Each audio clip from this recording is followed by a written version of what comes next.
फैसल मेरे ज़हन में ये आ रहा था कि हम सबको पीस ऑफ माइंड चाहिए होता है, हमें अपनी सराउंडिंग्स में भी सुकून चाहिए होता है। एंड विद दैट अभी पिछले दिनों जो भी कुछ हुआ, वी सीन जिस तरह का एहतजाज हुआ, अब मेरे ज़हन में ये बात आती है कि जी ठीक है, एहतजाज सबका जमहूरी हक़ है, मगर पिछले दिनों मजहबी जमात के एहतजाज के बाद जो सूरत-ए-हाल पैदा हुई है वो इस कदर बिगड़ गई थी कि eventually state had to make a decision, उनको इंटरफेयर करना पड़ा। वफाकी वज़ीर दाखिला मोहसिन नकवी कल आया और उन्होंने कल काबीना इजलास के बाद प्रेस कॉन्फ्रेंस की, वाजे किया कि तहरीक लब्बैक पाकिस्तान से आखिरी लम्हे तक मुज़ाकरात जारी रहे, मगर हर बार उनकी शराइत में इजाफा होता गया। फैसल उनका ये भी कहना था कि जो मजहबी जमात के आला ओहदेदारान हैं वो ख़ुद बताएं कि मुज़ाकरात हुए, हमने बार बार उन्हें इंगेज करने की कोशिश की, लेकिन वो और ये भी कहा कि भाई आप वापस चले जाएं, लेकिन हर बार नई शर्तें सामने आ जाती थी और ये शराइत बढ़ती चली जा रही थी ना हर दफ़ा। और इसी मौके पर मोहसिन नकवी ने यह सवाल भी उठाया कि क्या उनकी शराइत वाकई फ़लस्तीन के लिए थी, या उनकी रैली फ़लस्तीन के लिए थी या चंद मखसूस अफराद की राय के लिए। द मोस्ट इंपॉर्टेंट थिंग उनका कहना था कि लब्बैक या रसूल अल्लाह सिर्फ किसी एक मखसूस जमात का नहीं, हम सबका नारा है। मोहसिन नकवी ने क्या कहा वो आपको सुनवा भी देते हैं।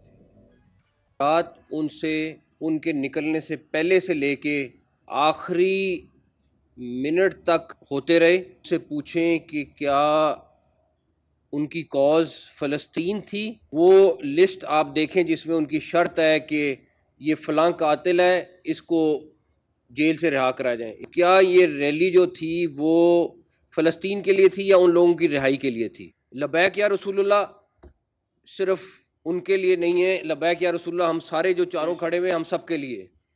ये नारा उनका नहीं है, ये नारा हम सब का है। इतना कहूँगा कि उस दिन किसी के ऊपर भी तशद्दुद नहीं हुआ, सिर्फ उन लोगों पे हुआ जो पुरतशद्दुद थे। और ये जो वज़ीर दाखिला साहब ने प्रेसर किया है, इसका एक और जो समझ आता है पहलू वो ये भी है कि वज़ीर दाखिला के मुताबिक ऑपरेशन सिर्फ उन अफराद के ख़िलाफ़ ही किया गया जिन्होंने तशद्दुद में हिस्सा लिया है, और फिर उन्होंने इसको मज़ीद क्लैरिफाई किया, ब्रीफ भी किया कि मुसल्लह अफराद घरों और मसाजिद के मीनारों पर पोजीशन संभाले हुए थे। So I mean how is that safe for all the people who are living. और उन्होंने ये सवाल भी उठाया कि आखिर पिछले 2-3 माह में ऐसा क्या हुआ कि हर 15 दिन के बाद एक नया एहतजाज जो है वो नागुज़ीर समझ जाने लगा है। विद दैट सादिया अता तारण ने भी गुफ्तगू की, सरदार यूसुफ ने भी गुफ्तगू की, and right now what we are playing on our screen is police ने भी आदाद-ओ-शुमार जारी किए और बताया है कि 2000 आई गेस 2015 से लेके अब तक कितना कुछ जो है एहतजाज की नज़र हो चुका है। इस सब पे हम ज़रा बात कर लेते हैं। हमारे साथ मौजूद हैं सीनियर तज़कियाकार एहतशाम साहब।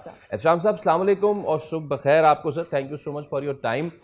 फाइनली एहतजाज ख़त्म हुआ और अब सब सुकून में है, बट ये जो कुछ हुआ है इस पर बात करना बहुत ज़रूरी है। ऐसा नहीं हो सकता कि एहतजाज ख़त्म हो जाए एंड हैप्पी गो लकी फिर सब घर चले जाएं और दोबारा से 15 दिन बाद फिर किसी को ख्याल आ जाए कि आइए चलिए फ़लस्तीन रिहा कराएं। द मोस्ट इंपॉर्टेंट क्वेश्चन इस प्रेशर में ये था कि भाई जब रमल्ला में, वेस्ट बैंक में, गजा में लोग जश्न मना रहे हैं, आप सरकार किस खाते में बाहर निकल पड़े? देखिए फैसल, वो एक ओल्ड सेइंग है कि गलतियां जो है ना वो पुरानी गलतियां नहीं, नई गलतियां करनी चाहिए। गलतियां कर करके आप अपने मामला खराब करते हैं। ये काश ये देखे ना, रियासत को जब से ब्लैकमेल करना शुरू किया हुआ है, और ये अगर आप देख लें PMLN की हुकूमत में पहली हुकूमत में जत्था इनका आया था, इनके वालिद साहब थे, उनकी शराइत थी। जब आप शराइत की बात कर रहे हैं, इन्होंने कहा जी फलां फलां आदमी को हुकूमत से निकालें। जाहिद हामिद आपको पता है इनके वजीर थे, उनको जनाब PMLN के उनको निकाला गया था, इनके कहने पे निकाला गया था। तो देखिए रियासत को, हुकूमत को ये ब्लैकमेल करते रहे। अब कहीं ना कहीं आप सही कह रहे हैं कि रेड लाइन ड्रॉ होनी चाहिए कि भी क्या जब कोई उठेगा सड़क पे आएगा, हुकूमत को और रियासत को ब्लैकमेल करेगा, अपने मुतालबात पेश करेगा, वो भी टोटली अनरिजर्वड। अब सारी दुनिया कह रही है कि जी वहाँ तो भंगड़े पड़ रहे हैं गजा में और बाकी जगहों पे, लोग खुश हैं और ये हम मामे बने हुए खाम खा के। इन्हें देखे, दो लोग यही कहते हैं ना कि 2 साल से मामला चल रहा था, आपको एहतजाज की कभी बात कॉल नहीं हुई, कभी बात नहीं की। सारे लोगों ने एहतजाज किया, मुख्तलिफ सियासी जमातों ने एक टाइम पे किया, मुख्तलिफ जगहों पे बैठ के किया, वन टाइम किया, चले गए। आप कहते हैं कि जी हम वहां से चलेंगे और जनाब जाके अमेरिकन एम्बेसी के सामने हम ये करेंगे वो करेंगे। देखिए दानेदारी की बात है कि ये जो क्रैक डाउन है ना, मैं समझता हूँ कि बहुत पहले होना चाहिए था। चलें, देर आए दुरुस्त आए, लेकिन थोड़ा सा अगर आप सादिया इसको पीछे तो देखें, इसको आप करें, आप डॉट को देखें किस तरह से हुआ। ये आपको पता है जब ये मामला पिछले हफ्ते चला, ये लाहौर से आ रहे थे, इनको वहां से बातचीत करने की कोशिश की। उसके बाद ये कहते नहीं हमने जाना है, उन्होंने कोशिश की कि हुकूमत और रियासत के अदारों ने टकराव न किया जाए। ये शादरा आ गए। शादरा आके इन्होंने क्या किया, वहां पे पहला काम ये किया, इन्होंने पुलिस वालों के साथ लड़ना शुरू किया। पुलिस वालों ने फिर भी अवॉइड किया। शादरा के पास फैसल एक राइस मिल है, ये सारे पुलिस वाले वहां चले गए कि चलें छोड़ते हैं नहीं। उसके बाद ये आगे मुरीद के इनका पुराना स्टाइल है काम करने का। वहीं से इत्तलात हैं कि असला भी रखा हुआ है और साथ साथ अपने जो देख रहे हैं ईंटों के ट्रक, पत्थरों की ट्रालियां और ऑयल टैंकर एक साथ लेके चल रहे थे और बच्चों को शील्ड बनाया हुआ था और डंडे किलों वाले लेके फिर रहे थे। और फिर वहां पे इन्होंने जो किया उसके जवाब में फिर इनको रियासत को भी स्ट्रांग होना पड़ा और इनको जवाब दिया गया। अच्छा, पाकिस्तान ने ओवरऑल एहतशाम साहब अपना स्टांस चेंज किया है हर किस्म की बदअमनी के खिलाफ, चाहे वो बॉर्डर पार से हो रही हो बदअमनी या फिर आपके मुल्क के अंदर कोई भी ऐसा सिनेरियो क्रिएट किया जाए। पाकिस्तान ने बड़ी स्ट्रगल की है। आज जहां हम इकोनॉमिकली खड़े हैं ना, उसके पीछे बहुत सारे ऐसे पॉलिटिकल हिचेस आए हैं जिसकी वजह से बार बार हम दहाइयों पीछे 5 साल 10 साल पीछे जाते रहे हैं।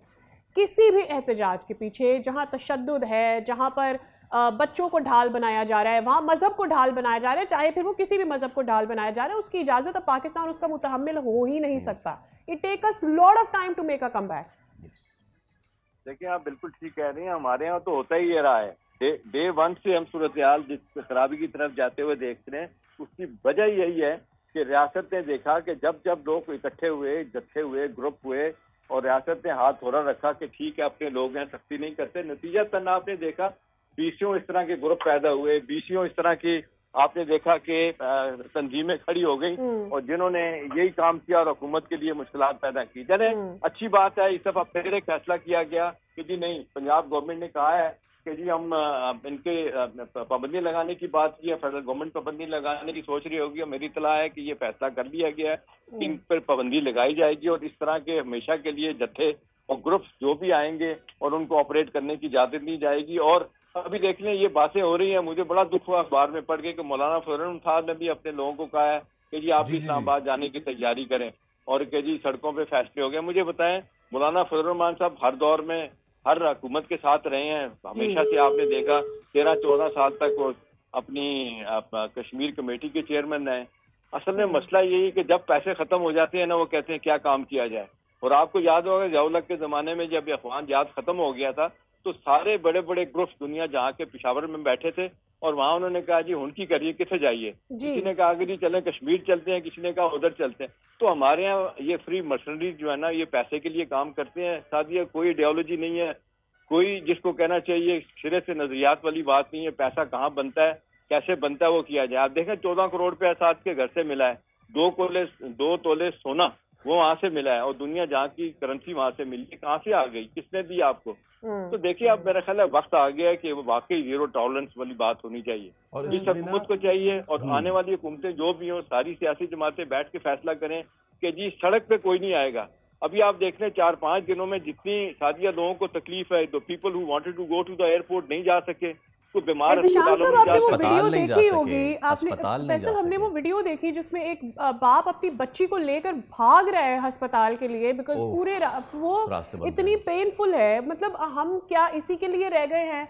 हम कब अपने इंफ्रास्ट्रक्चर को बेहतर करने की बात करेंगे? हम कब अपने लोगों की एजुकेशन के लिए, यही मजहबी जमातें या कोई भी इस तरह की जमात वो क्यों नहीं उठती, या कोई भी पॉलिटिकल पार्टी भी क्यों ना हो, वो क्यों नहीं खड़े होते कि जी पाकिस्तान में एजुकेशन कम है? वो क्यों नहीं खड़े होते कि जी पाकिस्तान में पोलियो के केसेस क्यों आ रहे हैं, हमने इसमें हुकूमत का साथ देना है? इस तरह के किसी भी एलिमेंट को लेकर आ जाते हैं। और हुकूमत तो खुद खड़ी हुई थी फ़लस्तीनियों के हक के लिए और चाहती थी कि उसका कोई हल निकले और वहाँ पर जो जंग चल रही है और जो जुल्म हो रहा है वो ख़त्म हो सके। देखिए रोना तो यही है ना कि लड़ाई कहीं, झगड़ा कहीं, हम उठ के आ जाते हैं। कभी अब मुझे याद है ज़ियाउल हक के ज़माने में ये हुआ था, एक जत्था उठ के चला था कि जी अब जाएंगे अमेरिकन एम्बेसी को आग लगाएंगे, कोशिश भी करने की।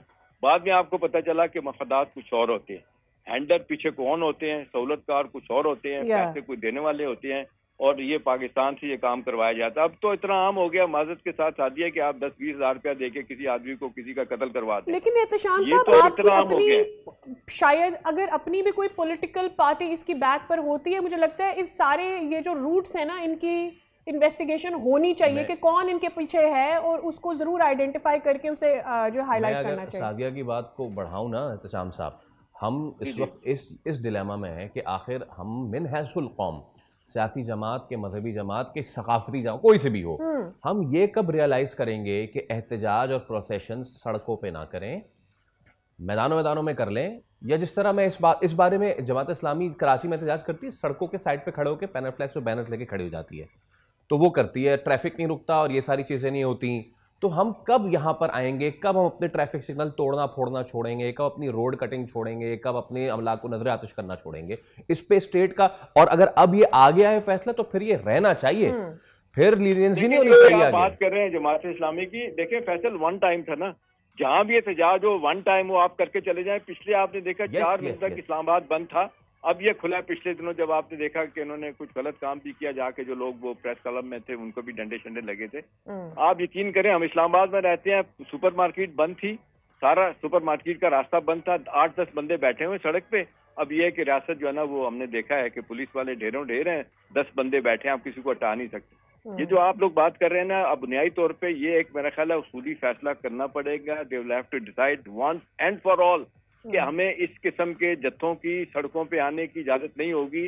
अभी हाइड पार्क लंदन चले जाएं, आप देखें दुनिया जहाँ के लोग जाते हैं, जिसको मर्जी गालियां दें, जो मर्जी एहतजाज करें, एक जगह मुकर्रर है, कोई सड़क पे नहीं आएगा, कोई किसी को तंग नहीं करेगा, रोजमर्रा जिंदगी के मामला को कोई डिस्टर्ब नहीं करेगा। हमारा ही होता है कि चलो जी उनकी करिए। बात यह है कि जो आप सवाल कर रही हैं ना, बाहर से पैसा मिलता है, पाकिस्तान को डिस्टेबलाइज करने के लिए पाकिस्तान के दुश्मन लगे हुए हैं। अब अफगानिस्तान भी हिंदुस्तान के साथ मिलकर ये कर रहा है, ठीक है ना, तो एक फंक्शनल स्टेट है ना, वहाँ पे आपने देखे कोई जमहूरियत है ना, उनकी इकोनॉमी है, वो पैसे जहाँ से मिलते हैं वो काम कर रहे होते हैं। किसी को नहीं पता कि इनको किसने माल दिया। अफोर्ड ही नहीं कर सकता अब 2025 के बाद पाकिस्तान अफोर्ड ही नहीं कर सकता है एहतशाम साहब कि हम ऐसे किसी भी so called right of expression को एंटरटेन करें जो आकर हमारी सड़कें उखाड़े, हमारे लोगों को परेशान करें। बहुत शुक्रिया एहतशाम साहब।